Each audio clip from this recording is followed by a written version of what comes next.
Bom, então, boa tarde a todas e todos. Queria agradecer pela presença. Esse é um evento que faz parte da Semana de Extensão. Está sendo gravado previamente no dia 1º de setembro. Ele vai ao ar na Semana de Extensão, que é a partir do dia 20 de setembro, dependendo da programação ali da Semana de Extensão. E esse evento é uma promoção do Reflorestando e do projeto Acolhimento. Depois eles, tanto a Gabi quanto o Matheus vão falar sobre, então eu só queria mesmo agradecer cada uma e cada um pela participação. Esse evento a gente denominou como as unidades de conservação de biodiversidade, conexões e reconexões. Então, antes de a gente começar, eu queria só dizer qual é a minha conexão e reconexão com os nossos convidados e convidadas. Eu queria dizer que eu conheço, assim, a minha conexão com o Enio, depois cada um vai falar sobre as suas trajetórias, mas Enio, eu te conheço desde quando eu comecei a fazer minha pesquisa sobre a Reserva de Desenvolvimento Sustentável em Mamirauá. Fui na salinha dele lá na antropologia e ele me passou a tese dele de doutorado, que chama-se, né, Da Nação ao Planeta através da Natureza, uma abordagem antropológica das unidades de conservação de proteção integral na Amazônia brasileira. E o Enio, então, foi meu precursor por ter feito um trabalho, embora com um olhar mais antropológico, mas eu dei um olhar de relações internacionais para uma unidade de conservação de biodiversidade. Ele trabalhou no Parque do Jaú, né? Mas você vai falar sobre essa trajetória, então não vou falar, mas quer dizer que essa é a conexão.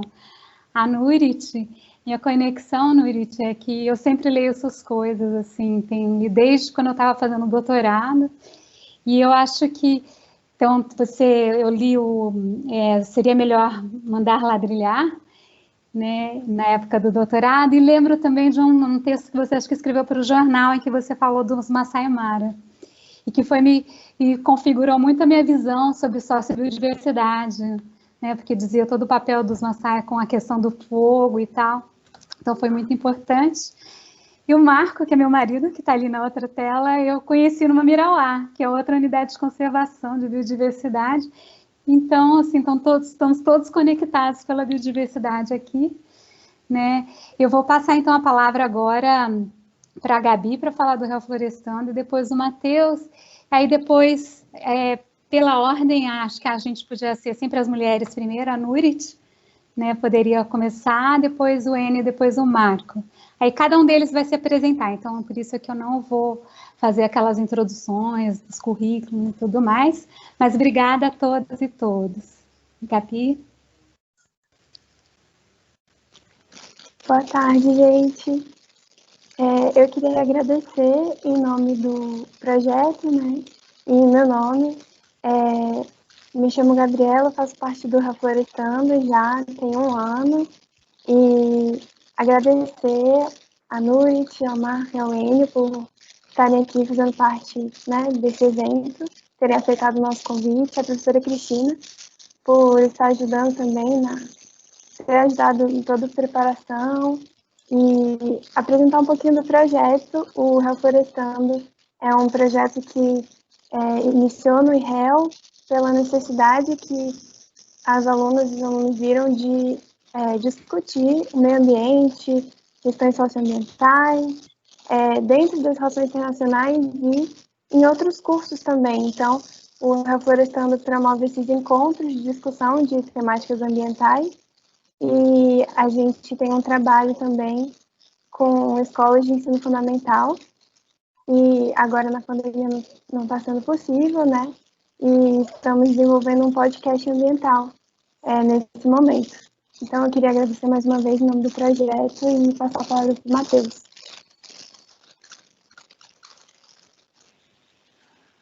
Oi. Obrigado a todos pela presença aqui, né? Meu nome é Matheus, né? Sou estudante de Relações Internacionais da UNB, 4º semestre, e eu também faço parte do Reflorestando e do projeto Acolhimento e Promoção da Saúde. Esse projeto, ele é da ASU, né, a Diretoria de Atenção à Saúde da Comunidade Universitária da UNB, né? Esse projeto ele surgiu no âmbito de um movimento internacional de universidades promotoras da saúde. Esse movimento tem sido desenvolvido em diferentes instituições de países na América Latina e Europa. E, assim, para ser considerado uma universidade promotora da saúde, a instituição de ensino superior, ela precisa considerar a promoção da saúde e a qualidade de vida de seus membros como parte do seu projeto institucional, né? Então, o objetivo é promover ações para que a instituição contribua para a qualidade de vida, né, que envolve saúde física e mental. Ou seja, o que a gente quer fazer é tornar a UNB uma universidade mais acolhedora. E, assim, esse projeto tem como finalidade contribuir para a construção de uma cultura de acolhimento e promoção da saúde na Universidade de Brasília, através de atividades que gerem desenvolvimento acadêmico, integração social e cultural, né? A gente costuma focar mais nos estudantes calouros da graduação, né? Que muitas vezes enfrentam dificuldades devido a diferenças culturais, por exemplo, né? Como a gente tem estudantes indígenas, estudantes estrangeiros, né? Também tem alguns estudantes que entram em condições socioeconômicas desfavoráveis, né? Mas, assim, a gente sabe que o verdadeiro ato de acolher, ele não discrimina, né, e tampouco exclui. Então, ele é para todos. A gente também pensa também nos servidores da UNB e nos estudantes que não são mais calouros, né? E, assim, só falar um pouco da ligação, né, entre acolhimento e promoção da saúde e meio ambiente, né? Só um pouquinho rápido. Então, assim, com o objetivo de constituir um espaço de acolhimento e de integração, o indivíduo e o entorno, eles nunca devem ser vistos como realidades separadas, né? Eles seriam basicamente duas instâncias que sempre interagem, né? Então, nós seres humanos, nós fazemos parte da natureza, né? Então, é preciso repensar os espaços físicos de acolhimento e de proximidade com a natureza para promover a saúde mental no campus da UNB, né? E também dá para ampliar essa ideia para além da universidade, né? Como a conservação da biodiversidade e a questão das unidades de conservação, né? Que possuem tanto importância ecológica quanto contribuições ao convívio social e à saúde física e mental. Essa foi minha introdução.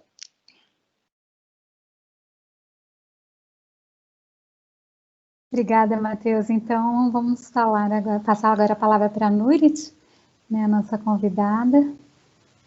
Nurit, com você. Então, muito obrigada pelo convite. Eu achei uma iniciativa super interessante, super reunindo disciplinas diferentes, e muito legal por causa disso. Essa coisa das apresentações, eu confesso para vocês que eu estou desenvolvendo uma dificuldade em me apresentar. Mas eu vou me apresentar da forma que eu tenho usado tradicionalmente, que é insistir dizendo que eu sou uma ex-humana, que diante dos descalabros da nossa espécie, eu tenho tido uma dificuldade enorme de me sentir compartilhando essa espécie.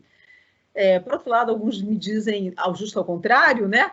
A gente precisa ser mais humano, mas eu ainda estou nessa posição de ser uma ex-humana. Então, mas apesar de ser uma ex-humana, eu continuo bióloga. Então, eu sou bióloga, e aí estudei na UNB, fiz um mestrado e um doutorado também, e até um pós-doutorado aí na UNB, e aí fiquei passeando por diversas áreas, fiz um mestrado na ecologia, um doutorado na educação, um pós-doc lá na antropologia, então acabei com uma formação assim tão multidisciplinar quanto o nosso evento. Enfim, eu trabalho no Instituto Socioambiental. Eu tenho dito que eu acho que a minha função, na verdade, é ajudar as pessoas a fazerem lé com cré. Essa é a minha função na vida. Eu acho que fazer as pessoas conectarem coisas que elas aparentemente não entendem qual é a conexão ou não veem, é uma conexão que não é tão óbvia, é o que me dá mais ânimo para persistir, ainda mais nesses tempos tão bizarros que a gente está vivendo. E eu começo contando para vocês que eu cresci indo para uma unidade de conservação todo fim de semana e me encantando com essa unidade de conservação. E depois eu também ia todas as férias e passava lá por uma outra unidade de conservação. Só que eu só descobri que esses lugares eram unidades de conservação quando eu cheguei na universidade. Então, eu passei a minha infância toda indo à água mineral, ao Parque Nacional de Brasília, e nunca soube que aquilo era um parque nacional. Eu só descobri isso quando eu já estava na universidade. Eu subi inúmeras vezes nas minhas férias no Corcovado. Eu adorava ir, tinha um trenzinho, eu adorava toda aquela aventura que era subir no Corcovado. E eu nunca soube que aquilo era uma unidade de conservação. Eu só descobri muito mais tarde, também quando eu já estava na universidade. Então, para mim, meu primeiro contato com as unidades de conservação, que eu nem sabia que eram, foi um contato de fruição, foi um contato de aproveitar aquilo, de, nossa, que coisa maravilhosa, essas piscinas aqui, que coisa sensacional subir nessa montanha e tudo mais.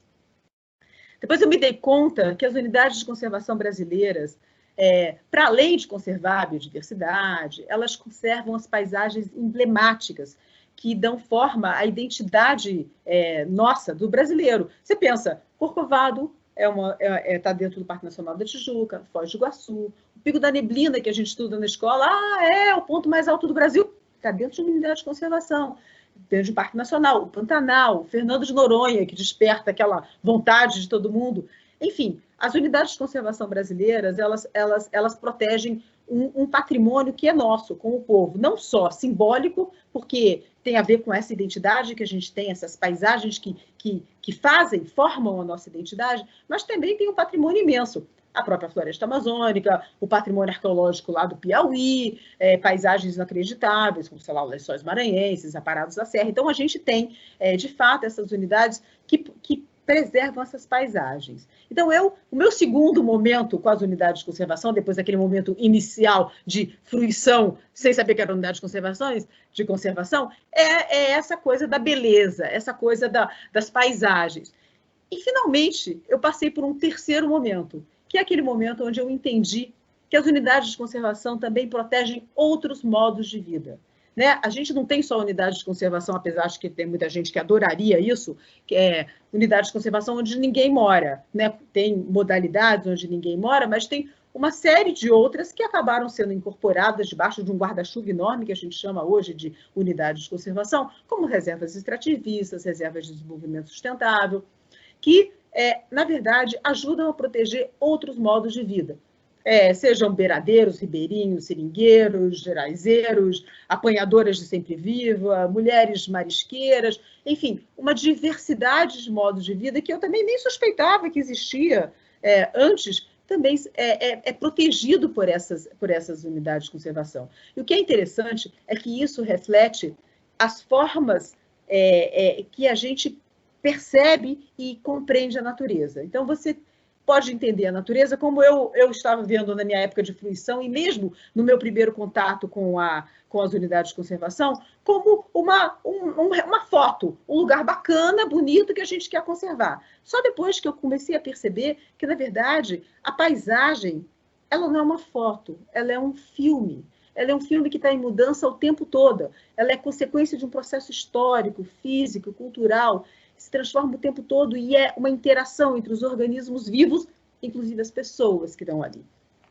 E daí, eu sei que, eu nem sei porque eu não estou contando o tempo, mas não devo ter muito mais ainda, mas eu vou, ainda assim, insistir em contar rapidamente uma história que eu gosto muito. Não é uma história de unidade de conservação do Brasil, é uma história de um problema que os gestores dos parques nacionais africanos enfrentaram no Serengeti, que é uma savana que junta ali o Quênia com a Tanzânia. E que o problema era o seguinte, a gente tem, eles tinham ali naqueles parques, aquelas árvores com formato de guarda-chuva, que são as acácias. Essas árvores, todo mundo que já viu qualquer desenho animado, qualquer filme sobre a África, sabe que essas são parte da paisagem emblemática da África. Aquelas árvores com forma de guarda-chuva, que são acácias, e a megafauna africana. Então, os gestores desses parques começaram a enfrentar o seguinte problema: as acácias adultas estavam morrendo e não tinha mais nenhuma acácia que estava ali para substituir. Acácias novas que estavam crescendo iam substituir essas acácias. Nada de acácias. As velhas morriam e nenhuma acácia nova. E aí eles começaram a enfrentar um problema até maior, que os próprios visitantes dos parques chegavam lá e diziam: tá, mas e aquelas árvores com forma de guarda-chuva? Onde é que estão? Onde é que estão? Onde é que estão? Essa questão acabou afligindo realmente os gestores e foram atrás de entender qual é a história que está por trás da presença dessas acácias, que estavam presentes ali, mas não nasciam mais nenhuma, naquela paisagem. E a história que está por trás é uma história muito interessante, que ajuda a gente a entender como as paisagens são, de fato, uma resultante de um processo histórico. Quando no final do século, na segunda metade do século XIX, foi introduzida, sem querer, imagino, uma peste bovina na África. Esse vírus da peste bovina, coincidentemente, ele é um vírus parecido com o vírus do sarampo, que saltou para a nossa espécie. Agora a gente que é especialista em pandemias e doenças e tal, a gente sabe, então, que os vírus saltam de uma espécie onde eles eram hospedados e passam a infectar outras espécies. Isso aconteceu com o vírus do sarampo, mas também com o vírus da peste bovina, que era uma peste que matava uma doença que matava uma quantidade enorme de gado. Com a introdução de um gado doente no extremo leste, naquele chifre da África, essa doença varreu o continente africano todo em 10 anos. Então, em 10 anos, já aconteceu uma revolução em termos de paisagens na África. Por quê? Porque o gado morreu, mais de 90% do gado africano morreu, desorganizou todas as comunidades humanas, inclusive, mas aconteceu outra coisa. Os ungulados, os animais silvestres que comem folhas e que são também herbívoros, também suas populações diminuíram radicalmente. Por exemplo, as gazelas diminuíram, as zebras diminuíram. Vários desses animais diminuíram suas populações. Como os animais têm variabilidade genética, depois de um tempo, essas populações recobraram com os animais que eram resistentes. Mas o que aconteceu nesse momento que as populações desses animais caíram? As acácias, que nunca conseguiam vingar, na verdade, porque colocavam uma folhinha para fora, vinha uma gazela e comia a folhinha. Então, essas plantas nunca vingavam, elas conseguiram crescer e vingaram. Então, foi exatamente esse momento onde a população de animais ungulados caiu, que essas acácias, conseguiram subir. Quando essas populações se recobraram, as acácias já estavam estabelecidas, já eram árvores grandes. Então, tudo bem, você pode comer algumas folhas, mas a árvore não morre. Então, aquela paisagem que aqueles gestores daqueles parques africanos queriam conservar ali era um fruto de um momento que aconteceu na história do continente africano. Eu gosto muito dessa história porque ela mostra que o que a gente precisa conservar não é uma paisagem como uma foto, é sim um processo, o processo que gera e mantém aquela biodiversidade, aquela paisagem. Esse que deve ser o grande objetivo das unidades de conservação. Então, eu passei por todos esses momentos para conseguir, no final, entender isso. Então, a gente tem, para terminar, uma situação que é particularmente complicada, porque a gente vive numa sociedade onde a gente precisa preservar, arrancar porções do território da sanha predatória da nossa própria espécie, que são essas unidades de conservação. A gente precisa proteger a natureza de nós mesmos, né? E proteger a natureza é muito mais do que proteger uma paisagem entendida como uma coisa estática, mas proteger processos que geram e mantêm essa diversidade.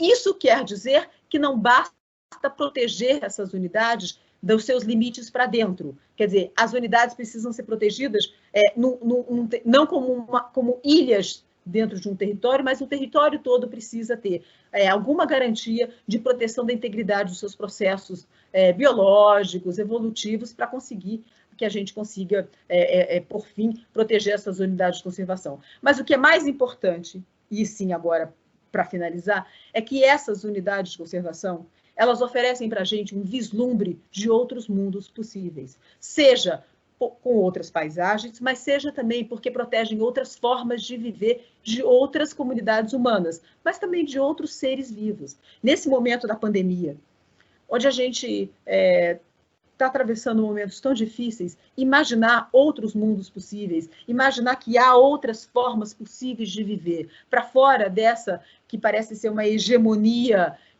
tão forte, desse que se estabeleceu, como se a gente tivesse um jeito, nós humanos fôssemos reféns de um jeito único de viver, é muito importante. Então, na verdade, elas são uma janela para outras possibilidades. Então, se inspirar nas soluções alternativas e revolucionárias que outras formas de viver, sejam humanas ou não humanas, adotam e lidam com seus problemas, pode ser muito inspirador. E, por fim, eu queria dizer que a gente tem que continuar resistindo como as plantas resistem. Obrigada.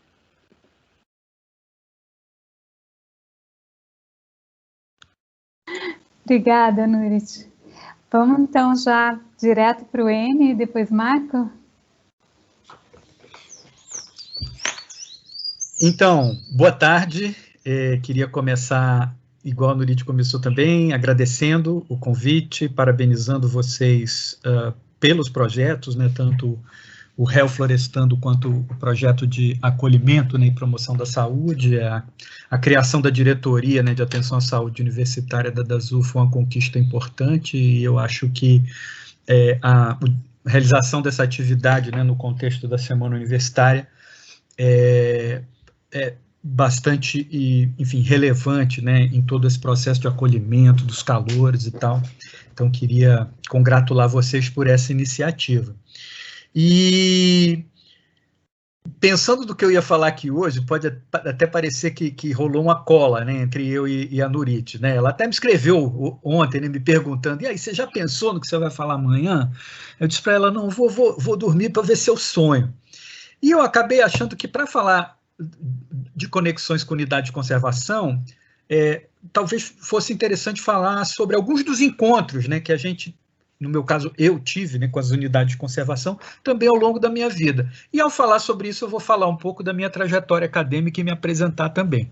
Então, vai estar muito parecido com o que a Nurit falou, porque até o número de encontros que eu selecionei foram 3, né? E um deles, que é o terceiro e último, é quando eu conheço a Nurit, né? E isso tem quase 30 anos atrás. Bom, enfim.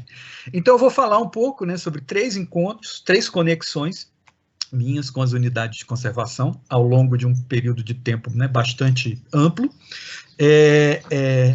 E, ao falar sobre esses 3 encontros com unidade de conservação, eu queria ampliar um pouco, né, e pensar em termos não só de unidade de conservação, mas de áreas protegidas, né, lato sensu, incluindo aí outras categorias, o que a gente chama, né, de categorias de manejo, né, e outras formas, né, de proteção a áreas e territórios e espaços relevantes.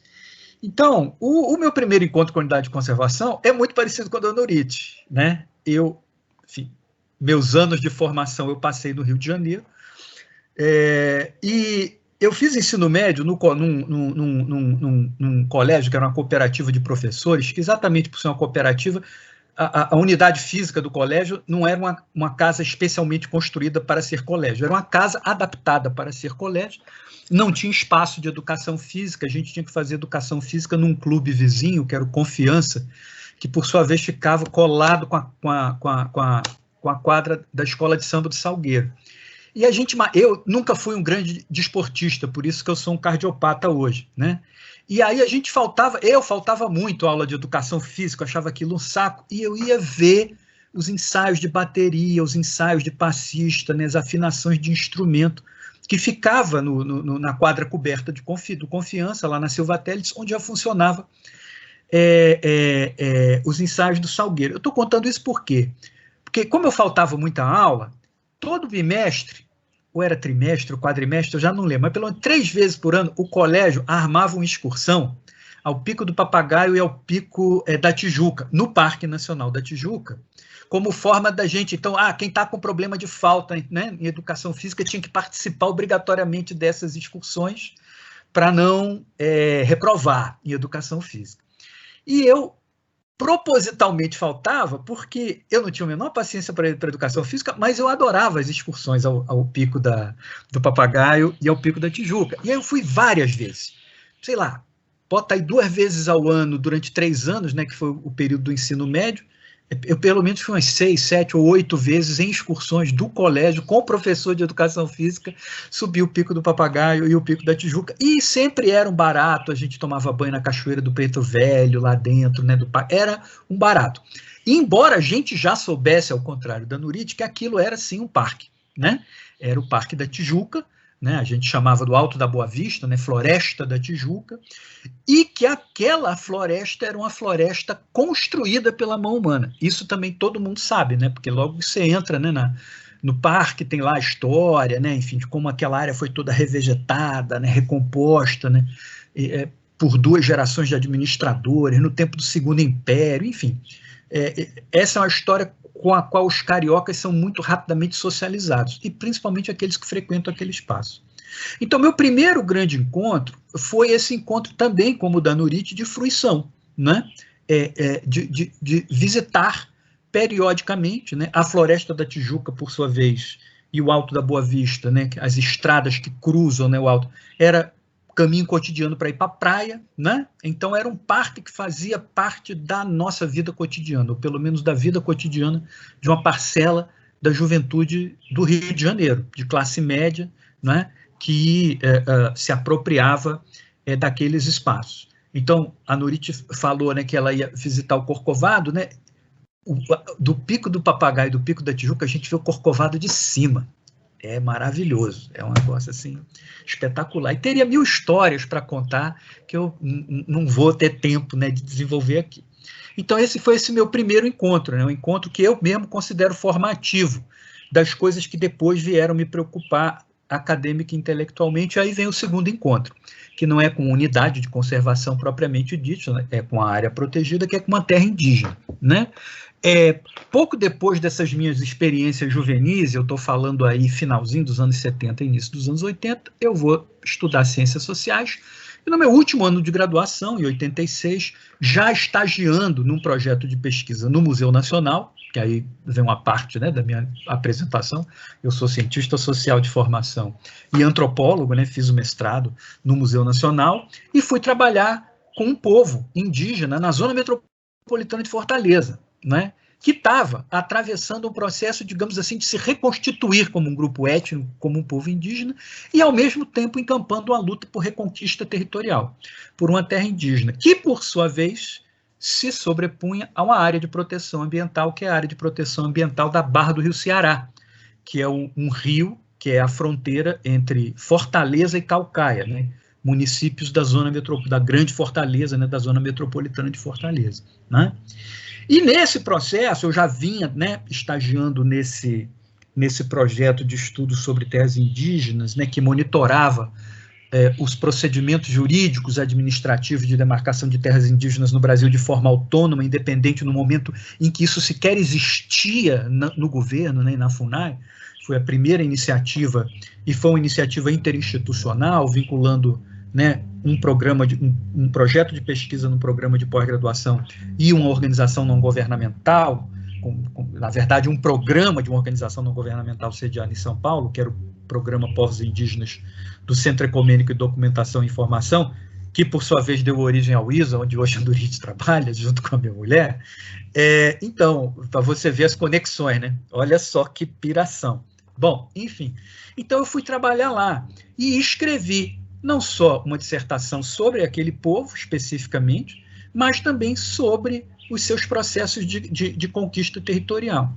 E aí me dei conta, e isso a Nurite já falou, e eu vou reforçar, então talvez por redundância essa mensagem fique, né, evidente, é que as unidades de conservação, as áreas protegidas, elas não protegem apenas life forms, vou usar o inglês, né? Mas elas também protegem forms of life, né? E essa distinção em inglês a gente não tem, lamentavelmente, em português, né? Mas é exatamente isso que a Nurite está falando, né? Essas áreas protegidas, elas não protegem apenas formas de vida biológica, né? Elas protegem formas de vida social, e aí social que eu quero falar no sentido amplo do termo, né? Formas de vida em que interações entre diferentes entes e organismos e fatores também abióticos, né, se geram, se configuram, né, historicamente. E deu para perceber isso muito claramente, né, no caso dos Tapeba, porque eles habitavam e se apropriavam, né, na sua economia agroextrativista, né, limitada, circunscrita, porque eles não tinham, né, a terra reconhecida, como permanecem não tendo 35 anos depois da terra reconhecida, eles viviam e se apropriavam de diferentes ecossistemas. Então tinha o mangue do Rio Ceará, né? Tinha a depressão sertaneja, tinham as áreas de restinga, né? Tinham o microvale, né, do Rio Ceará, que depois que o mangue acabava, né, tinha lá as matas de galeria. Então eles eram, as aldeias, as comunidades, elas estavam em diferentes ecossistemas, o que engendrava, por sua vez, diferentes formas, né, de organização social e produtiva dentro, né, de um mesmo povo, assim, né, nessa mesma coletividade. E aí eu acordei um pouco para isso nesse processo. Não estamos falando apenas em proteger ecossistemas, mas a gente está protegendo também formas de vida coletiva da qual esses ecossistemas fazem parte em sua vitalidade. E aí eu chego ao terceiro e último encontro, que foi a época que eu conheci, inclusive, a Nurit, né? Foi um momento em que a gente se conectou, que foi quando eu fui ser professor na Universidade Federal do Amazonas. Uma história absolutamente singular. Eu começo a minha carreira docente aos 25 anos de idade, está fazendo 30 anos esse ano, outubro desse ano, mês que vem, como professor do Departamento de Ciências Sociais da UFAM. E nessa época, por conexões também as mais variadas, tipo, a Adriana reencontrou em Manaus um amigo de praia dela, né, lá do Leblon. E esse amigo de praia era nada mais, nada menos do que o diretor executivo da Fundação Vitória Amazônica, que era um ONG que tinha, na época, um programa que chamava Programa Rio Negro, que visava o fortalecimento das unidades de conservação da bacia do Rio Negro. E entre essas unidades estavam, na época, a Estação Ecológica, hoje Parque Nacional de Anavilhanas, e o Parque Nacional do Jaú, não é? Unidade de conservação pela qual a FVA iniciou o seu trabalho, depois se estendendo para outras ali, principalmente na região do Baixo e Médio Rio Negro. Pois bem, e aí eu acabei, por uma série de vicissitudes, me vinculando à equipe de pesquisa da Fundação, depois fui fazer parte do seu conselho, quando eu concluí o mestrado, ainda sobre aquela situação, né, a qual eu fiz referência. E nesse processo, eu me dei ao trabalho de comparar analítica e etnográfica historicamente a trajetória dessas duas unidades, Anavilhanas e Jaú, não é? Que foram unidades criadas num contexto histórico específico, no marco, né, de um arranjo institucional determinado, tudo isso eu ponto na minha tese, você sabe disso. Mas o que me chamou a atenção, uma das coisas que eu destaquei do ponto de vista comparativo, é que num caso, que era o caso da Estação Ecológica da Anavilhanas, você tinha tido um processo de desintrusão, de extrusão da área. Tinha 54 famílias que ali residiam e que receberam indenizações irrisórias, e a essas famílias foi dado um prazo para vazar da área, né? Ou seja, dependendo do tipo de perspectiva que a gente tem, a gente pode dizer que elas foram praticamente expropriadas dos seus territórios de vida, né? No Jaú, por uma série de outras razões que não vai dar para contar, a tentativa de desintrusão foi frustrada. Não se conseguiu tirar o pessoal de lá. E aí tinha gente vivendo dentro do parque. O que era, do ponto de vista da legislação da época, e da atual, em alguma medida, ainda ilegal, né? E a Fundação estava com esse pepino, quer dizer, como é que a gente vai pensar a realidade de uma unidade que não é para ter gente, mas que tem gente, né, morando lá dentro? Como é que a gente vai fazer isso, né? E eu entrei como antropólogo, né, recém-mestre, né, em antropologia e tal, com algum conhecimento de causa. Não, então vamos estudar, vamos conhecer, né, de onde vêm essas pessoas, desde quando elas estão ali, como é que elas vivem, se organizam, moram, usam os recursos e tal, pipipipipipopopó. E assim eu entro dentro da equipe que trabalhou na época na elaboração do plano de manejo do Parque Nacional do Jaú, e foi quando eu conheci a Nurit, porque na época a Nurit acho que trabalhava no WWF Brasil, e o WWF Brasil era parceira da FVA na implementação do Parque Nacional do Jaú. Foi assim que a gente se conheceu. há mais de 25 anos atrás. Bom, enfim, conexões, né? E reconexões. E aí, no caso de Anavilhanas, mais do que no caso do Jaú, eu me dei conta o seguinte, que, porque inclusive Anavilhanas tinha hotéis, né? Hotéis de selva e tal, Novo Airão, que é o município, né, de referência ali na região, vendia sua própria autoimagem como um município ecológico, né? Tudo em Novo Airão tinha eco antes, né? Ou Paraíso, o nome da rádio local era Paraíso FM. O brega mais agitado do município chamava-se Eco Night Club, né? Também conhecido como Tabocal, porque tinha uma cerca de taboca em volta, enfim. Então, tinha essa construção, né, dessa identidade, né, ecológica muito forte. E aí eu me dei conta que, no caso de Anavilhanas, né, as conexões que os visitantes externos estavam buscando, né, com aquele ambiente, com aquelas ilhas, com aquele, né, cenário tropical, eram conexões que se davam num espaço que foi objeto de uma desconexão prévia, que foi a extrusão de todas essas 54 famílias, né? Então, quando a gente está pensando, né, nessas experiências, né, de buscar uma conexão, né, com o mundo natural, muitas vezes esse mundo natural é um mundo que foi humanizado, que já foi desumanizado, né? Passou por várias vagas de ocupação e transformação da paisagem. Então, aí eu fui entender melhor algumas coisas na Floresta da Tijuca, né? Foi quando eu tive essa experiência de pesquisa no mestrado. Então, para concluir... Desculpa ainda a opção, mas a gente está ficando sem tempo. Ok, então, para concluir, era isso que eu ia dizer, né?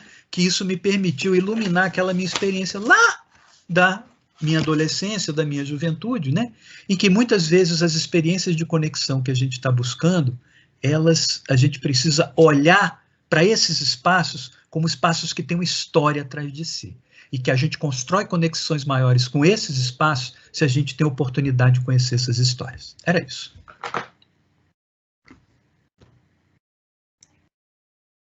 Obrigada, Enils. Vamos lá, então, Marco.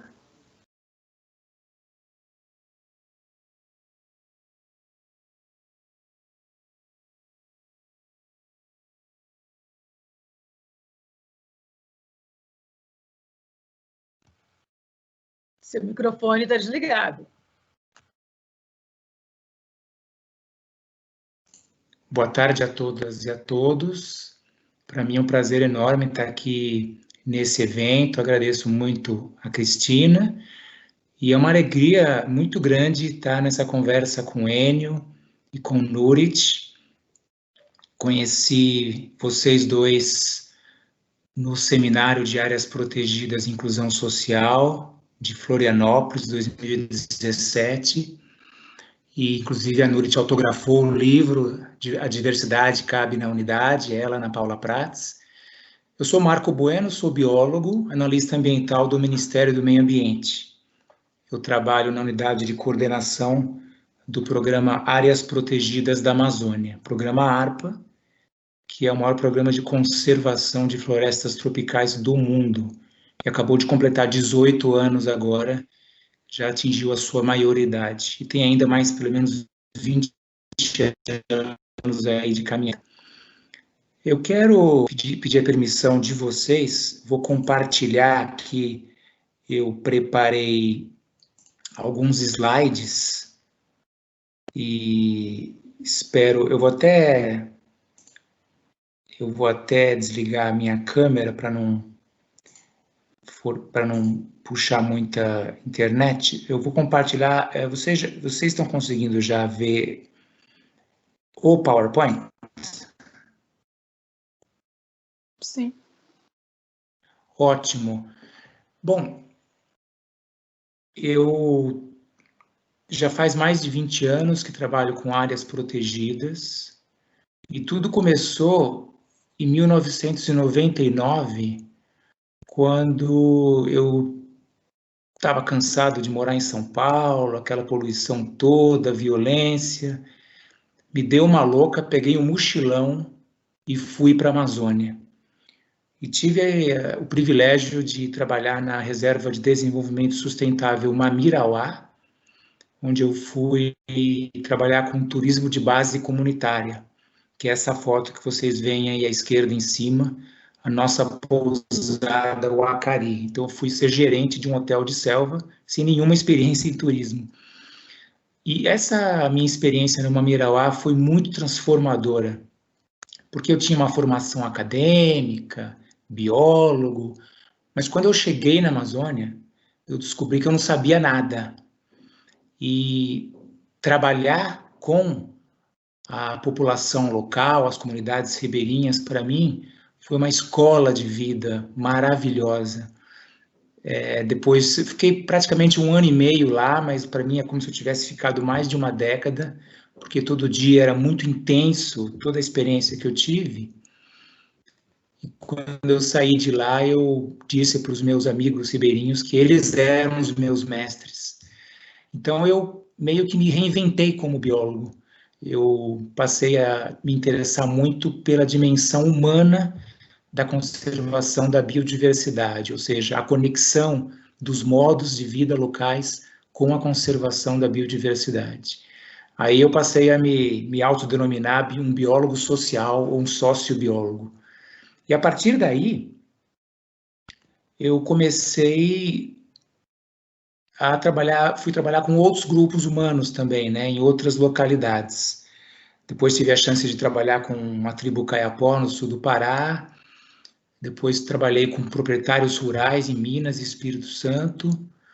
E depois voltei para a Amazônia para trabalhar com jovens comunitários. Essa é a primeira historinha que eu queria contar, que foi decisiva na minha vida. Mamirauá, eu costumo dizer que a minha vida tem 2 metades, antes do Mamirauá e depois do Mamirauá. Foi realmente um grande divisor de águas. Muito bem.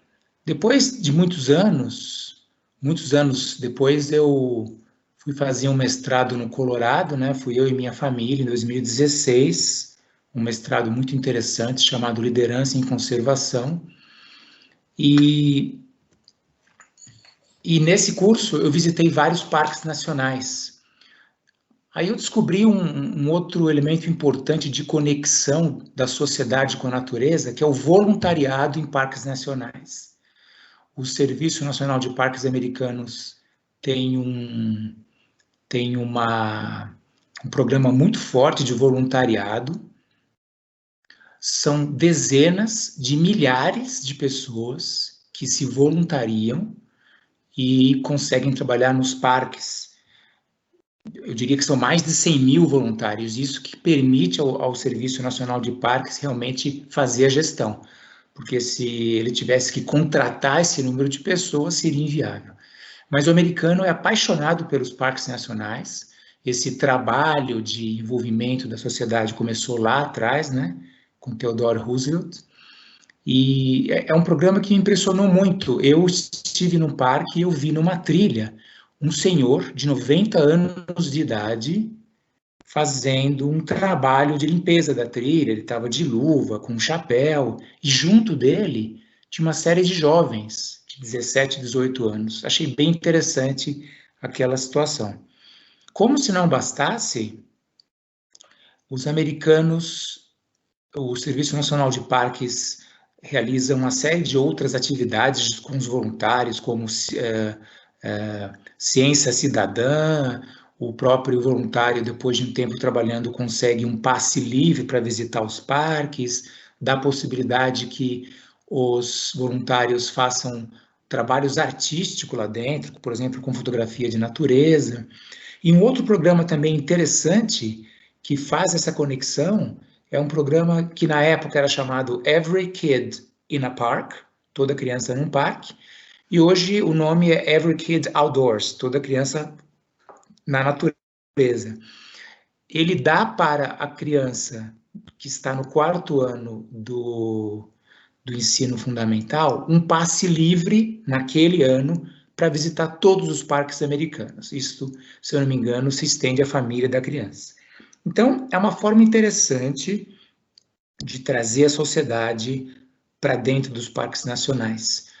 Os americanos, para quem já foi para lá, para quem já conversou com os americanos, eles realmente adoram os parques e é realmente uma oportunidade que a gente tem no Brasil de avançar muito nesse aspecto. Tanto é que existe um termo que foi cunhado, chamado, sobre os parques nacionais, né, que se chama America's Best Idea, ou seja, a melhor ideia americana até hoje. Bom, essa foi a minha segunda historinha de conexão. A terceira historinha é quando eu retornei para a Amazônia, na minha volta do Colorado, fui fazer o meu trabalho de campo, de mestrado, lá no Rio Negro. Interessante que o Enio citou o Rio Negro. E eu fui trabalhar com jovens comunitários. Eu queria saber qual era o papel que o jovem comunitário, lá na RDS Rio Negro, desempenhava ou não na gestão da UC. Tudo isso começou com uma disciplina que eu tive no Colorado, que falava sobre a perda da transmissão do conhecimento tradicional, ou seja, os jovens que vivem nas áreas protegidas, os jovens ribeirinhos, os jovens indígenas, não necessariamente eles têm interesse em aprender aquelas velhas, né, as técnicas dos seus avós, dos seus bisavós, técnicas de pesca, de caça, de extrativismo. Então, existe um processo acontecendo no mundo inteiro, em várias regiões do mundo, dessa perda da transmissão. Então, me interessei em voltar lá para o Rio Negro, que eu já tinha estado um pouco antes, para entender essa questão dos jovens. O programa ARPA já havia financiado um projeto chamado Jovens Protagonistas do Rio Negro, que tinha por objetivo formar jovens lideranças locais. Então, achei que era um objeto excelente de estudo. Foi um tempo muito bom que eu passei lá, muito interessante.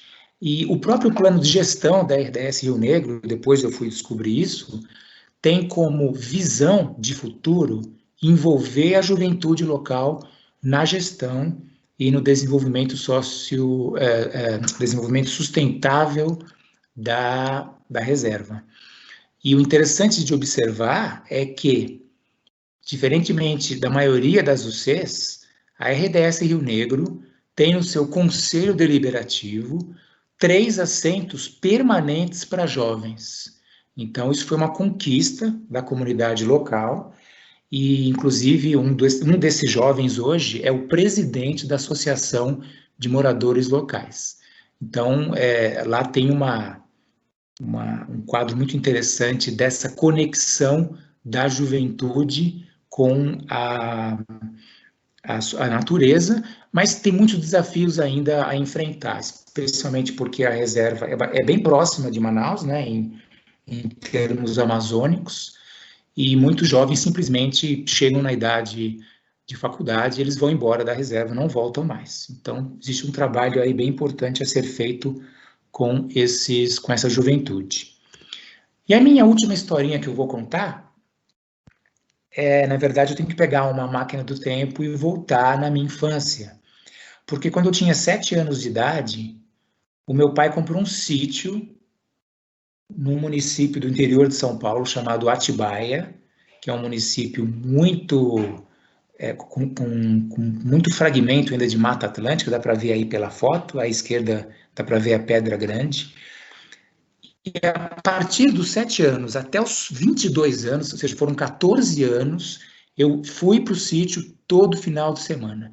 Aquilo foi decisivo na minha vida, aquilo marcou muito a minha infância, a minha adolescência.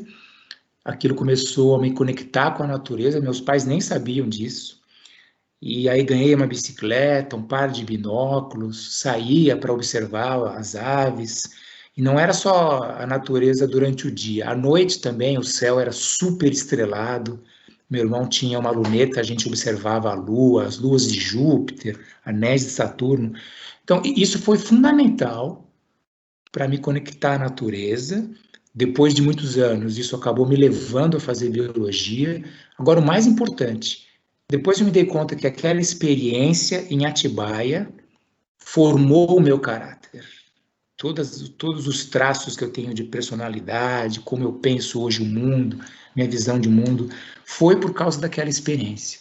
Então, é bem legal saber que tem iniciativas como essa que eu falei, do Serviço de Parques Americanos, próprio ICMBio, acho que tem algum trabalho sendo feito com jovens. É fundamental conectar a criança e o jovem à natureza, especialmente hoje, nesse mundo globalizado, né, muito centrado em tela de computador, de celular. Então, essas são 4 historinhas que eu queria contar. Meu tempo aqui está acabando, tenho 2 minutos ainda, mas vou devolver a bola para a Cristina, para que a gente possa ter mais um tempinho de debate. Agradeço a atenção de todos. Obrigado. Gente, obrigada, Marco, Nurit e Enio, pelas histórias, várias conexões, a Nurit com a sua conexão com os outros mundos, né? O Enio com a história, essa importância, e o Marco trazendo a questão dessa conexão dele como jovem e dos jovens, né, com o seu entorno e tudo isso. Eu queria, então, agradecer. Eu vou passar a palavra, a gente tem as e os estudantes que estão online, não queria gastar o tempo deles, né? Se eles não tiverem pergunta, eu faço pergunta, porque eu para pergunta não tenho problema. Mas a ideia é que a gente faça essa interação. Eu queria fazer uma pergunta rapidinho, assim, mas é direcionada a todos, Nurit, Marco e Enio. Assim, pela experiência de vocês, tem outras iniciativas, né, como essa que o Marco falou, dos parques, né, nos Estados Unidos, aqui no Brasil, como vocês veem essa relação dos jovens, né, com as unidades de conservação, porque uma coisa que eu me identifiquei, né, na fala da Nurit foi essa coisa de estar envolvida, né, estar em unidade de conservação, em áreas protegidas e não saber disso, né, até entrar na faculdade, ter contato com pessoas falando sobre isso, né. Como vocês veem isso? Obrigada.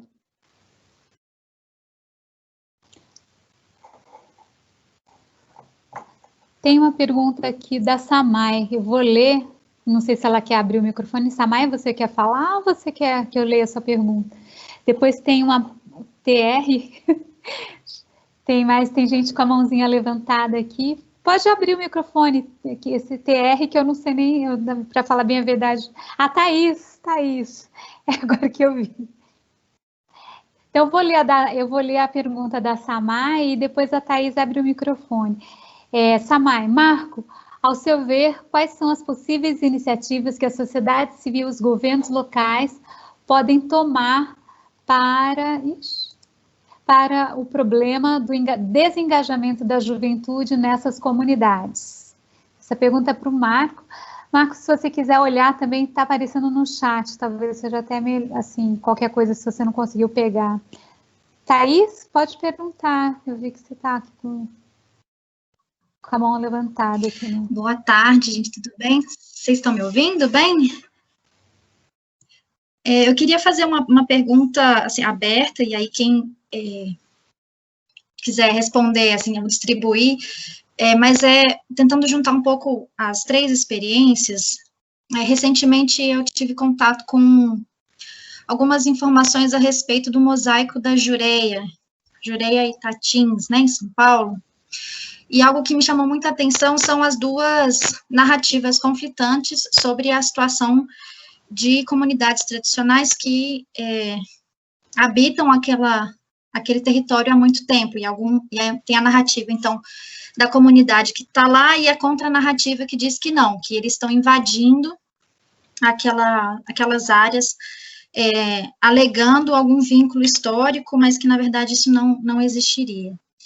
Então, como pessoas que não têm essas conexões e que não compreendem a história das unidades de conservação e tudo o que isso acarreta, podem lidar com essas narrativas e contranarrativas.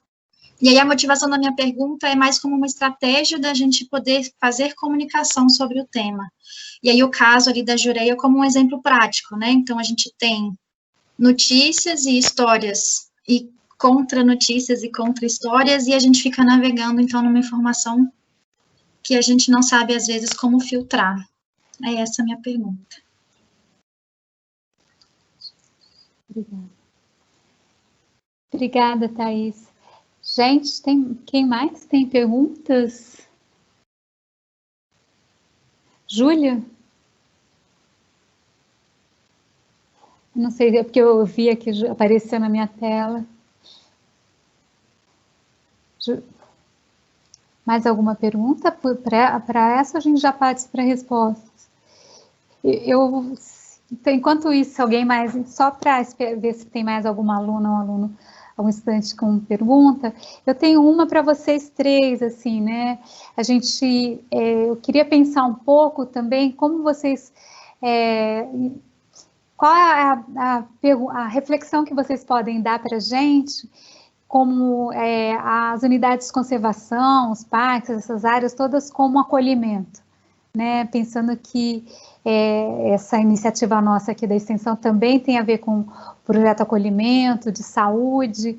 Eu sei que a NUIT escreveu algumas coisas em relação à saúde, agora na pandemia também. Então, sim, como é que vocês veem a questão do acolhimento, esses espaços como acolhimento? Como é que a gente recupera esses espaços para a gente com essa questão da conexão e do acolhimento, né? Então, principalmente pensando nos jovens.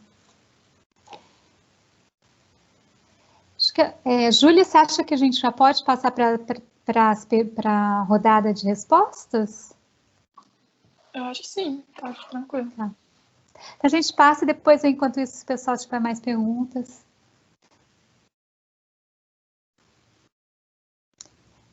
Quer seguir a mesma? A gente pode seguir a mesma ordem, ou quem quiser primeiro. Bom, então, já que vamos seguir a mesma ordem, vou aqui me lançar as respostas, né?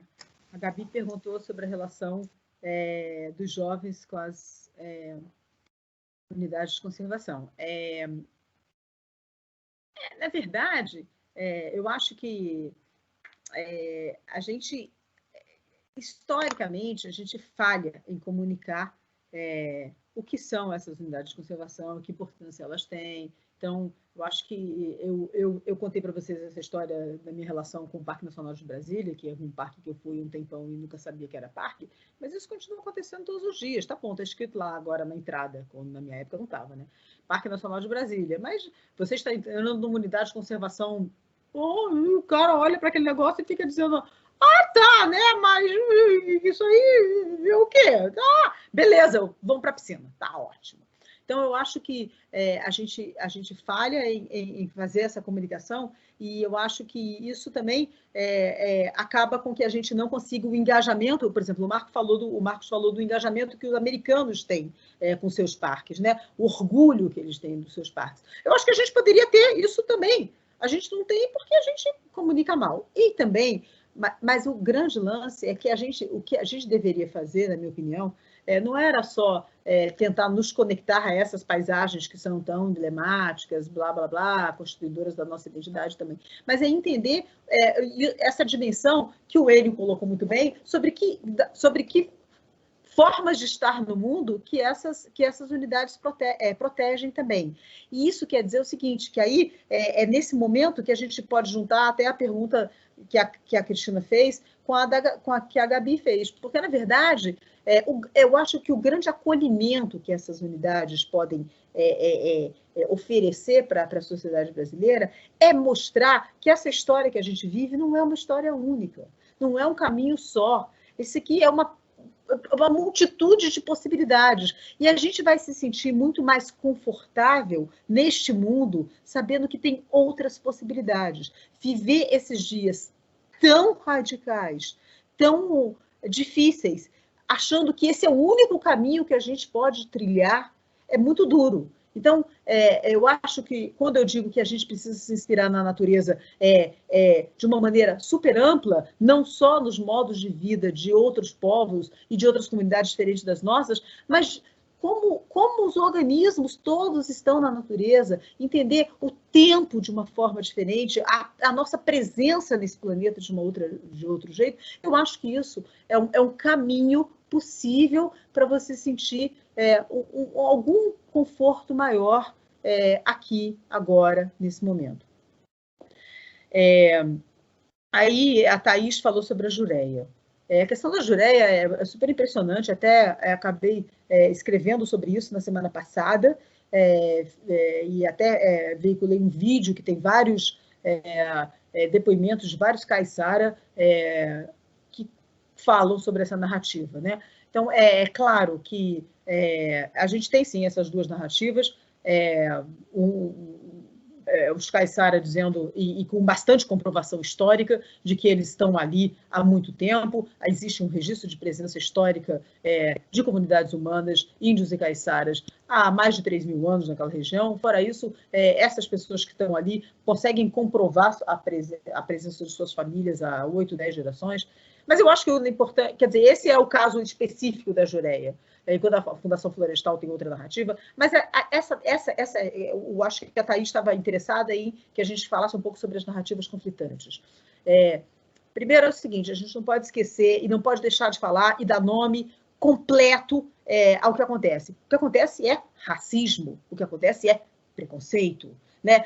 Enquanto as comunidades, o cara que tem um hotel em Anavilhanas, o cara que tem uma casa de verão em Itatiaia, vai ficando, as comunidades são alijadas. Enquanto se alguém quiser construir um resort super chique na Jureia, eu tenho minhas dúvidas sobre se os mesmos argumentos que são usados para tirar os caiçaras vão ser usados também. Então, a gente tem uma questão de preconceito, tem uma questão de racismo, sim. Agora, como é que a gente navega nesse mundo de narrativas conflitantes? Bom, esse é um problema que a gente não tem só no que concerne as nossas unidades de conservação, onde tem gente, não tem gente, quem são essas comunidades e tal. A gente vive hoje num mundo navegando em mares perigosos, né, onde está cheio de narrativas conflitantes. Eu acho que tentar informações eu acho que tem duas coisas, né? E aí, nesse caso da Jureia, é um exemplo bem interessante, que a gente podia dizer, a gente precisa confiar em quem dá a informação. Bom, mas será que a Fundação Florestal, então, do Estado de São Paulo, não é uma coisa confiável? Sim, mas a gente precisa olhar com sempre um pé atrás para muitas narrativas, sabendo que a gente vive num país que é extremamente racista, extremamente preconceituoso. A gente tem que dar um peso, ponderar essa nossa procura pela, vamos dizer assim, verdade dessas narrativas, sabendo que elas são, é claro, eivadas por uma série de preconceitos. Então, na verdade, é complicado mesmo, não é fácil. Mas eu acho que não esquecer e ter sempre no bolso a bússola do racismo é importante. E eu queria dar uma opinião na pergunta da Samay, que não era para mim, era para o Marcos, mas eu ia dizer o seguinte, ela falou sobre como é que a gente lida com o desengajamento da juventude nessas comunidades.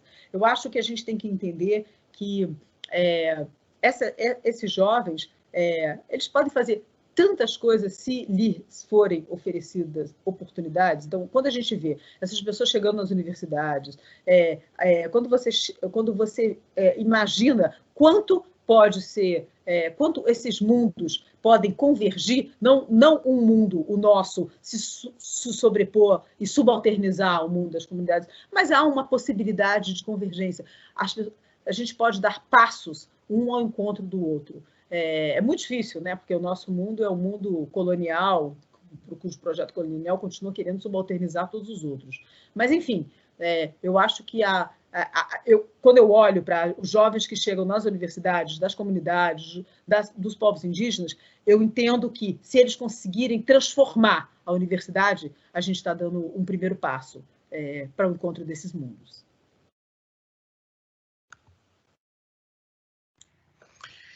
Então, vou pegar então a deixa e eu vou fazer um comentário que é meio uma tentativa de uma resposta transversal às provocações tanto da Júlia em relação à questão do voluntariado, embora ela tenha dirigido a pergunta ao Marco, idem a Samay, também sobre a questão do engajamento da juventude, e a pergunta da Cristina, né, sobre a questão do acolhimento.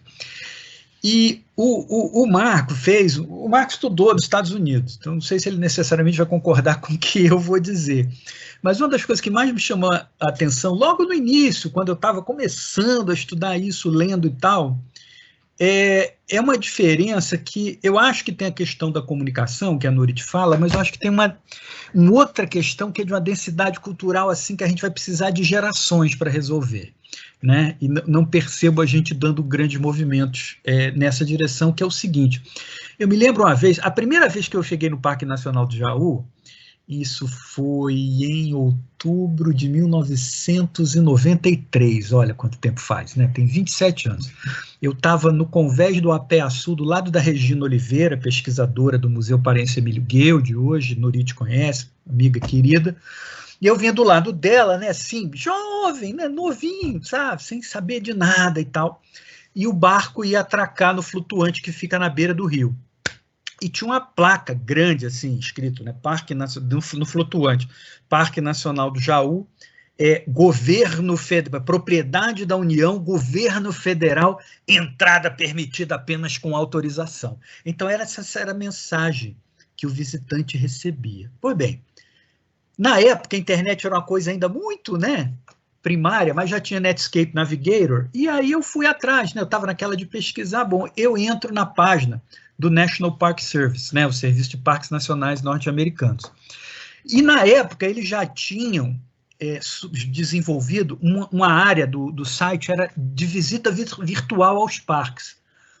E a foto de portada dizia assim, visite os seus parques. Percebam a diferença, né?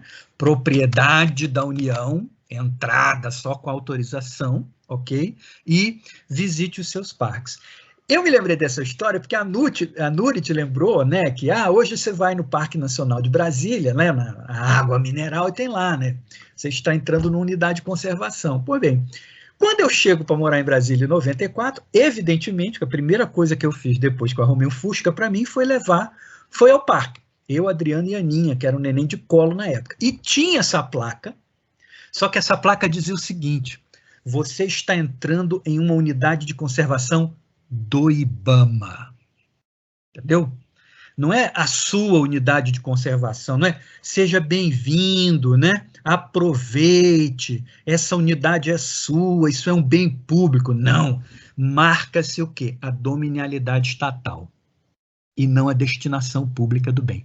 Isso é, para mim, um dos problemas, porque para isso tem história, isso tem a ver com, sei lá, escolástica medieval, tradição protestante de um lado, católica do outro, isso tem a ver com milhares de coisas da nossa formação social.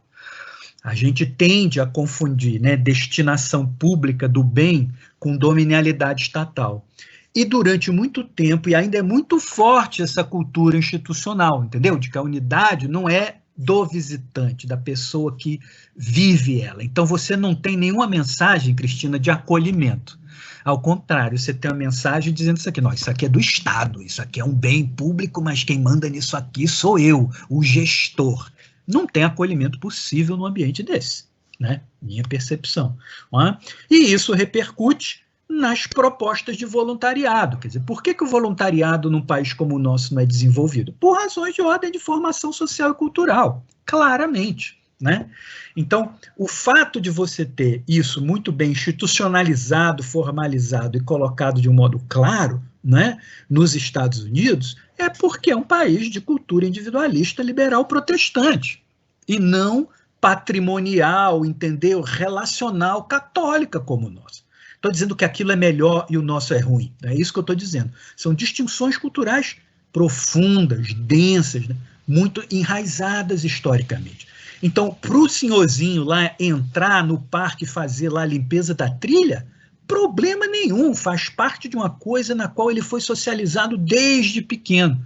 Para nós, então, eu não vou fazer serviço para o Estado, isso é responsabilidade do Estado cuidar da trilha. Não tem conexão que funcione, entendeu? Com esse enraizamento cultural complicado que nós temos, sabe? Eu acho que tem questões aí muito profundas que, além da comunicação, a gente precisa mexer do ponto de vista mesmo formativo, sabe?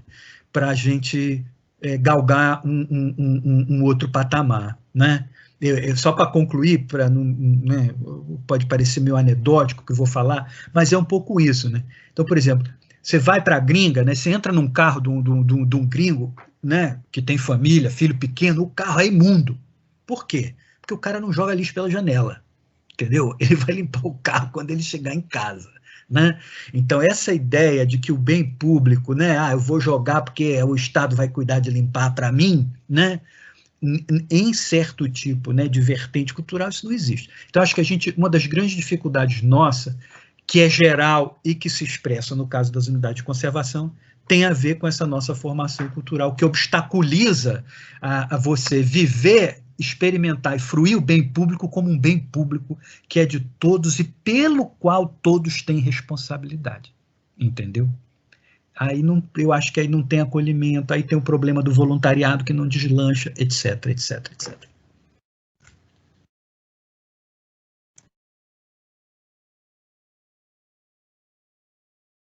Bom, o mais legal de participar desse tipo de evento é que a gente aprende com os palestrantes, né? Isso é muito legal. Só para não perder o fio da meada, pegando o gancho aí do Enio, desde o primeiro Parque Nacional Americano, Yellowstone, 1873, que nesse portal ao qual o Enio se referiu, tem uma frase famosa. Eu não sei se é além da frase que ele falou ou se substituiu, mas que diz que, só diz essa frase: para o benefício eu uso o fruto das pessoas. Então é bem diferente mesmo dessa placa, né? Proibido entrar, não sei das quantas. Eu também vou tentar dar uma resposta transversal a tudo que foi perguntado sobre desengajamento da juventude e acolhimento. Eu vou começar por uma experiência que eu tive lá no Instituto de Pesquisas Ecológicas, que é uma ONG de São Paulo, nacional, na verdade, né? Liderada pelo Cláudio Pádua e Suzana Pádua. Eu fiz um curso lá de Biologia da Conservação e foi um pessoal de uma ONG chamada Procarnívoros falar sobre o que aconteceu com as onças do estado de São Paulo, que quando a represa de Rosana começou a encher na divisa com Mato Grosso do Sul, várias onças paulistas nadaram para o Mato Grosso do Sul. Bom, elas foram mortas lá pelos fazendeiros. E aí esse rapaz da Procarnívoros estava dando para nós uma palestra sobre conservação de onças. Nós éramos biólogos e veterinários. Aí eu, muito chato, né, levantei a mão e falei assim, não, peraí, deixa eu fazer uma pergunta. Vocês já pensaram em dar esse tipo de palestra nas escolas de alta classe média do município de São Paulo? Porque essas represas que são construídas para gerar energia elétrica, na verdade é para alimentar o parque industrial de São Paulo, da região sudeste. Então, se você não explicar para o consumidor daquele produto, daquele carro, daquela geladeira, daquele fogão, de onde está vindo a energia e o impacto que isso tem nas onças paulistas nadando para o Mato Grosso do Sul, não vai dar certo isso aí, entendeu? Você vai construir mais e mais barragens e a demanda de consumo vai pedir cada vez mais energia. Opa, mas se eu entender que tem uma conexão ali com a destruição ambiental, eu que sou inteligente, estudo em escola de alta classe média, acho que eu vou ter um mínimo de percepção do que está acontecendo. Isso talvez me ajude a tomar outros tipos de decisão. Outra coisa que eu queria dizer é que é muito importante, pode parecer bem óbvio que eu vou dizer, mas é importante levar a natureza para dentro das escolas e, ao mesmo tempo, levar o aluno, tirar o aluno da escola e levar ele para a natureza. Isso vale para a escola urbana, como eu acabei de dizer, mas também para escolas rurais. Quando eu falo rural, eu incluo as escolas comunitárias que se encontram dentro de unidades de conservação. Porque eu tenho um exemplo muito interessante que a Mariana Napolitano do WWF mostrou para a gente, que é um material muito específico desenvolvido pelo WWF para educação dentro de unidade de conservação. Então, o que o aluno vai estudar não é a savana africana, não é nada disso. Os exemplos são o jacaré-açu, a questão do extrativismo. Então, isso, gente, pelo amor de Deus, a gente está muito atrasado em levar, né, a temática ambiental local para dentro das escolas. Em relação ao acolhimento, eu acho que essa experiência que eu tive enquanto criança, né, aquilo para mim foi um acolhimento muito grande, das estrelas, da natureza, dos insetos, daquelas aves que eu via nas estradas.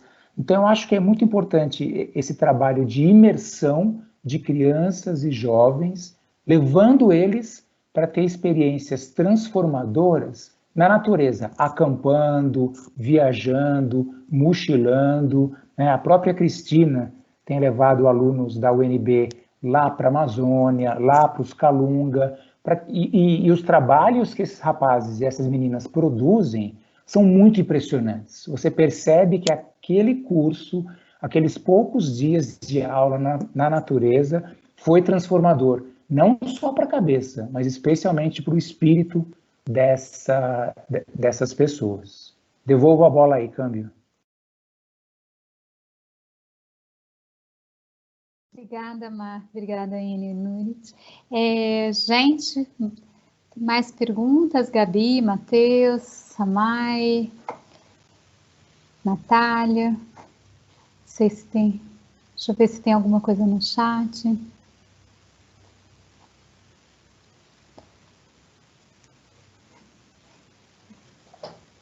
Engraçado que essa história esse novo normal, né, de fazer tudo assim, a gente não consegue ver, as pessoas não sabem. Matheus, pergunta? Oi. Então, era só uma dúvida assim, que eu tenho, porque normalmente no senso comum, né, a gente acha que assim, a legislação brasileira, né, as leis, né, elas são muito, assim, não são boas em relação às questões ambientais, né? Então, eu queria saber, em relação às unidades de conservação, né, como seria se vocês acham que tem muitas falhas, né, nessa legislação das unidades de conservação, né, porque, sim, pelo senso comum, né, a gente acha que, sim, o Brasil não contaria com uma rede estruturada, né, uma rede bem estruturada de proteção à fauna e à flora, né, assim, a gente não tem uma infraestrutura organizada para a educação ambiental e ecoturismo. Então, em relação a isso, essa questão.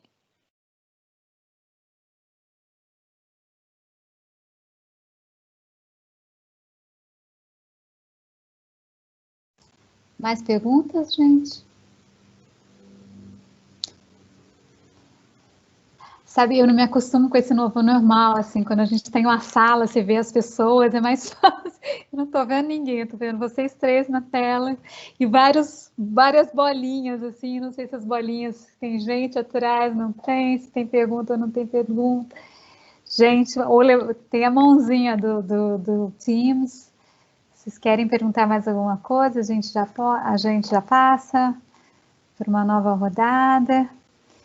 Aqui para a gente já encaminhando também para o nosso. A gente tem, na verdade, mais 15 minutos. Eu não sei se a Gabi. Fala aí, Gabi.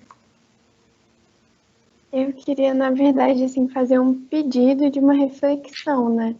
Se vocês tivessem que dar um conselho, fazer uma reflexão com a gente, né, alunos de universidade, o que a gente pode fazer, porque aqui, né, quando vocês falavam, eu pensava também no que a gente, né, acaba não fazendo nas escolas e a gente não tenta trazer essas iniciativas dentro da universidade, né, também. O que vocês trariam para a gente? Um pensamento, uma reflexão? É isso.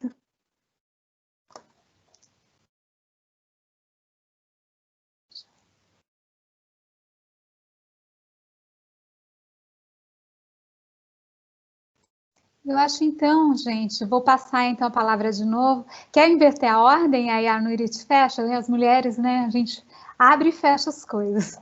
Então, a gente pode inverter Marco e N e daí Nurit, para a gente já ir encaminhando também para o nosso fechamento. Pode responder nas perguntas e fechando. Eu já vou até parabenizar esses jovens aí que estão nesse grupo, como é que chama? Réu Acolhimento? Não. Réu Florestando. Mas pode também ser o Reacolhimento. E o acolhimento. Então, são dois projetos. Eu acho muito legal esses jovens estarem nessa iniciativa, admiro o interesse de vocês e acho que vocês estão no caminho certo. Não, em relação à pergunta que foi feita agora, recentemente, uma dica, uma reflexão, eu queria falar rapidamente de uma experiência que eu mesmo tive. Mesmo trabalhando com áreas protegidas há tanto tempo, acontecem algumas coisas que tocam um sininho assim, na cabeça da gente. Em 2019, ano passado, no mês de março, fevereiro, eu fui num tipo de TED Talk chamado Proteja Talks, que foi lá na UNB, lá na... Como é que chama lá? Finatec, lá no auditório da Finatec. Finatec, eu acho. E esse Proteja Talks nada mais era do que o encontro de várias pessoas contando histórias. Então, eu aprendi também recentemente que contar uma história é uma poderosa ferramenta, instrumento de conservação. Então, cada pessoa contava 15 minutinhos, como agora o Enio fez, a Nurit fez também, que são falas inspiradoras. Eu saí dessa reunião muito tocado e resolvi implementar isso dentro do Departamento de Áreas Protegidas. Então, desde março do ano passado, que eu faço a mediação dos diálogos DAP, aliás, já vou convidar Nurit e Enio para participarem. Uma pessoa para fazer uma fala inspiradora, e depois se abre para a plenária para discutir. E a gente já teve falas muito inspiradoras, muito legais, principalmente para a gente pensar fora da caixinha.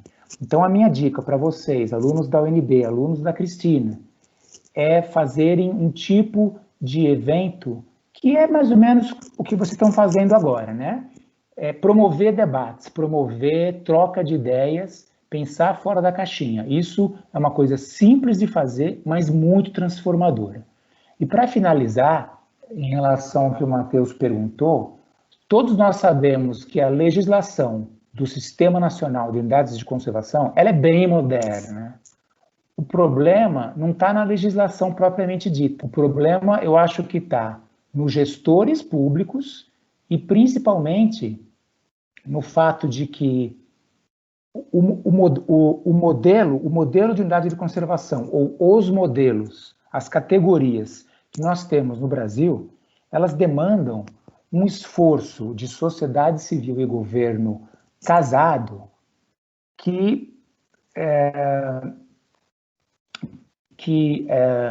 demanda não só esse esforço, mas um orçamento dedicado. Então, pegar, por exemplo, o Parque Nacional do Jaú, onde o Enio trabalhou. É um território, se eu não me engano, maior do que a Bélgica.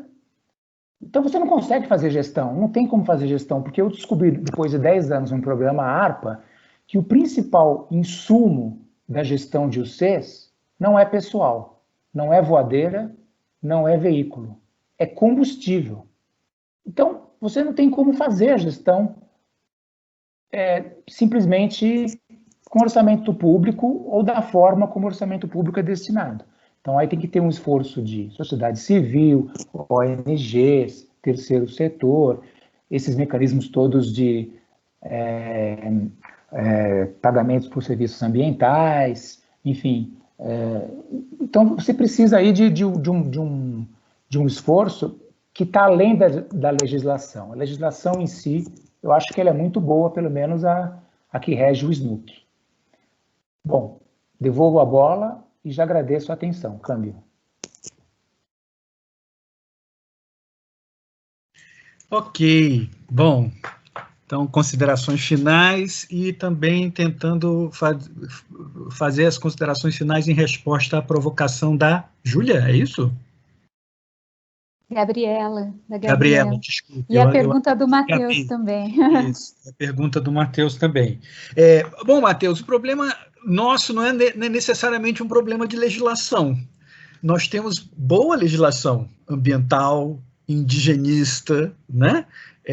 Então, desse ponto de vista, nós somos, aliás, pródigos em legislações bastante razoáveis, eu diria. Nosso problema é um problema de configuração política institucional, né? Basicamente. Claro, o marco regulatório vai junto, mas se você pegar, por exemplo, estudar os processos que geraram as leis que nós temos hoje, né, foram leis geradas no contexto de luta entre diferentes concepções, profundamente participativos, né, lutas encarniçadas e tal. O SNUC não foi só um resultado de um trabalho de uma consultoria, entendeu? De um assessor parlamentar que foi lá e tal, montou. Não, foi um processo participativo de embate de concepções diferentes, mas de pessoas que estavam completamente motivadas em prover o país de um marco regulatório consistente, né, sistemático, organizado e tal. Então, eu acho que a questão não está muito no patamar do marco regulatório, está em outro registro, né? Acho que a Nurit até pode desenvolver mais do que isso. E em relação ao que fazer, eu estava até consultando aqui para ver se eu lembrava do nome.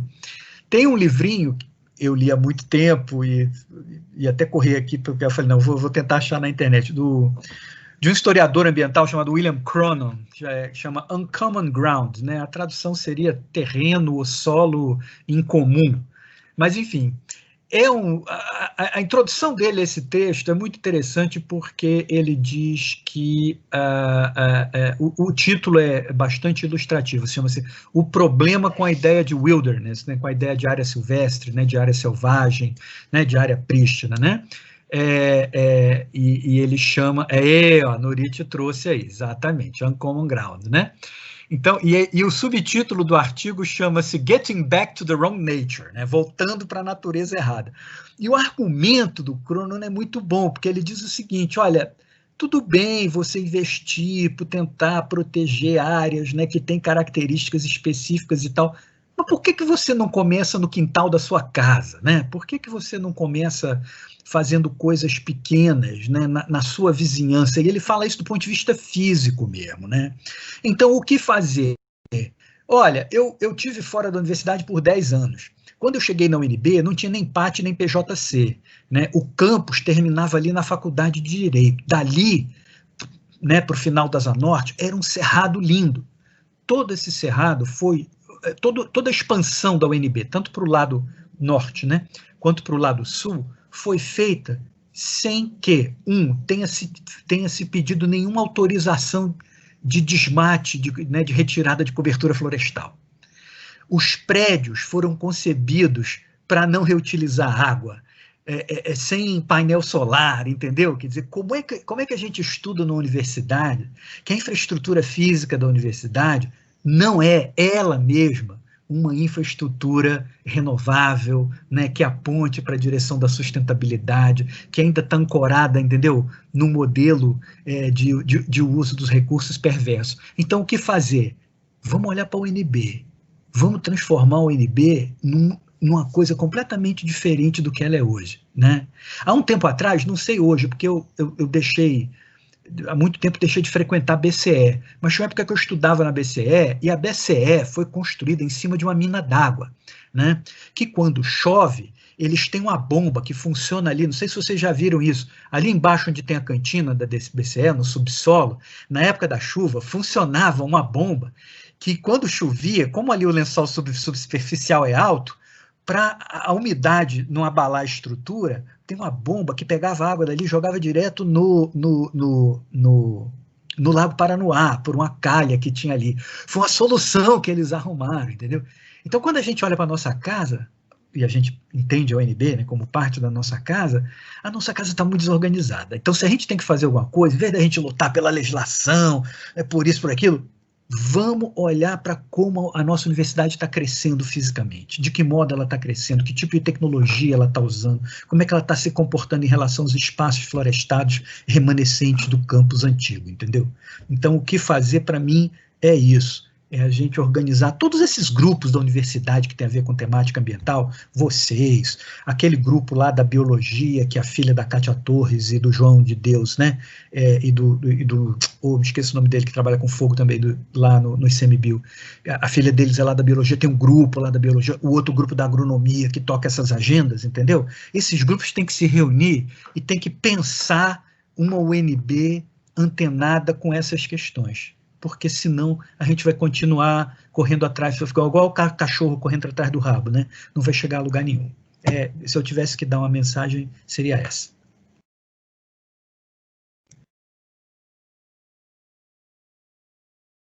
Então, né, como o Marco e o Enio falaram em resposta à pergunta do Matheus, claro que se a gente vivesse num outro mundo, a gente poderia dizer, sim, cabe sempre aperfeiçoar essa legislação, como o Enio falou, por exemplo, o Sistema Nacional de Unidades de Conservação, ele é derivado, o resultado é um resultado de uma disputa de visões de mundo, né, de visões das unidades de conservação, como unidades que preservam paisagens como fotos ou paisagens dinâmicas, mas, enfim, ele é um avanço enorme sobre o que a gente tinha anteriormente de legislação e sim, seria possível gerir essas unidades de conservação com esse marco legal. O problema não é o marco legal, o problema é de outra natureza, que tem a ver com as coisas que o Marco e o Enio falaram. O que me preocupa, assim, para colocar mais uma camada de preocupação aí, é até quando a gente vai ter esses marcos legais, né? A gente tem uma tentativa muito grande, começa comendo por dentro, mas ela vai acabar se refletindo numa tentativa de mudar esses marcos legais. A gente viu o que aconteceu, por exemplo, com o Código Florestal. A gente tinha uma legislação que era mais rígida e ele acabou sendo transformado em nome de uma, sei lá, uma modernidade, de uma maneira que ficou mais difícil combater o desmatamento. E a gente vê hoje acontecendo no Brasil, com o enfraquecimento dos órgãos ambientais, você vai transformando uma narrativa, como se essas coisas passassem a ser impossíveis, combater o desmatamento, proteger essas áreas. Então, e a gente tem acompanhado no Congresso Nacional inúmeras tentativas de mudar a legislação. Então, a gente tem, por um lado, uma legislação que, sim, um marco legal que confere uma possibilidade real de proteção, e a gente tem uma narrativa hoje que cresce a cada momento de que a gente que conservar não é uma coisa importante, e a gente tem, concomitantemente, uma tentativa de flexibilizar essa legislação, enfraquecendo os marcos legais que zelam pela questão ambiental. Quanto à reflexão que a Gabi pediu, né, e convidou a gente a fazer, eu acho que, exatamente porque sou fã total do livro do Cronon, eu poderia dizer que ele é formador para mim, eu me formei nesse livro, eu bebi ali na fonte desse livro avidamente. Então, eu concordo plenamente com o Enio e acho que tem muitos outros exemplos, mas eu acho que, e eu já advoguei isso muitas vezes, sendo a UNB a minha casa, da onde eu vim, uma universidade da qual eu gosto muito, que a UNB precisa mostrar que há alternativas. Se a UNB constrói o prédio da biologia sem reutilização de água, por favor, como? Como é possível? Então, que foi construído recentemente, né? Não estamos falando do Minhocão. Então, quando a gente tem... os meus colegas gostam de dizer lá no ISA que vai para frente quem tem garrafa para vender. Você tem que ter uma alternativa para oferecer. Né? Não adianta você dizer assim, realmente é muito ruim. É muito ruim, tá bom, é muito ruim, mas então me mostra qual é o caminho. Você tem alguma coisa para me oferecer ou você vai ficar sentado aí reclamando? Então, eu acho que assim, eu acho que é uma combinação dessas duas coisas que o Marco falou, que é assim, falas inspiracionais. Aliás, eu queria dizer que eu estive no Proteja Tox, falei lá, fiquei muito feliz de saber que a gente funcionou para inspirar as pessoas. Então, eu acho que, claro, é importante essa expressão pensar fora da caixa, mas eu acho que a gente tem que entender que não tem caixa, não. Entendeu? É outra coisa, o mundo é outra coisa e a gente precisa ser mais criativo, mais imaginativo e mais radical para imaginar outras soluções, outras possibilidades. E sim, começar assim, do nosso umbigo, do nosso terreno, do nosso território, da onde a gente está e onde a gente pode fazer diferença. E as coisas vão crescendo, mas a gente não pode querer começar salvando a Amazônia se a gente sequer consegue uma fonte de energia renovável na nossa casa, na nossa universidade, na nossa cidade. Então, eu acho que esse é uma mensagem super importante e eu corroboro com ela. E, por fim, só para dizer uma coisa, que a gente não pode esquecer que o presente é uma máquina de fazer futuros. É o que a gente faz agora que vai moldar o futuro da gente. E esse agora é agora na pandemia. Não adianta a gente prender a respiração e esperar a pandemia passar. Não acontece. Então, é agora. É o que a gente vai fazer agora que vai fazer com que o nosso futuro pós-pandêmico seja melhor, seja diferente ou seja simplesmente mais do mesmo. Obrigada. Obrigada, Nurit, obrigada, Ine, obrigada, Marco, pelas palavras. Então, vamos pensar fora da caixa ou sem caixa, né? Eu concordo, acho que a gente tem que começar, acho que uma das propostas do Reflorestando é um pouco isso, a gente, no IREAL, a gente teve o Tome Consciência, não sei se o Enio conhece, que a gente conseguiu tirar os copos descartáveis do RU, depois de 5 anos, mais ou menos, eles foram eliminados, e a gente começou isso lá com os estudantes de IREAL, de 2007 a 2011, porque foi gradual, né, a tirada dos copos descartáveis. Em relação aos prédios da universidade, antes de construírem o prédio novo do IREL, eu fui falar com o reitor, dizendo como é que você teria como ter um prédio que tivesse aproveitamento de água, aproveitamento da ventilação natural e da energia, e falaram que não, que eles tinham que fazer o prédio que já estava projetado, porque já estava pago o projeto, alguma coisa assim, foi essa resposta que eu obtive. Mas eu super corroboro isso, que a gente tem que começar do nosso umbigo, né, começar da nossa casa. Eu acho, essa é a proposta também do local global, né, acho que é tudo, a coisa das conexões é isso, tudo está conectado, né, o umbigo até o planeta. Então, a gente vai do umbigo ao planeta, eu passo a palavra de volta para as estudantes, para a Gabi, para o Matheus, que vão fechar o nosso evento, agradecendo de coração pelas palavras de vocês, pelo tempo, né? E a gente vai em frente. Obrigada.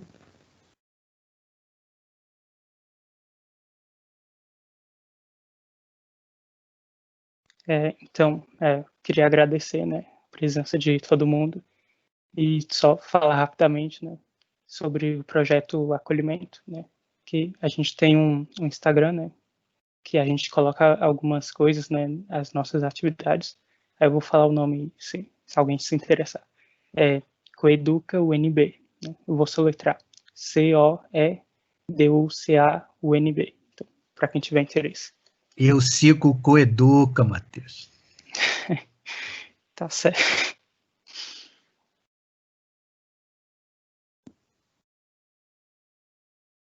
Gente, mais uma vez, muito obrigada.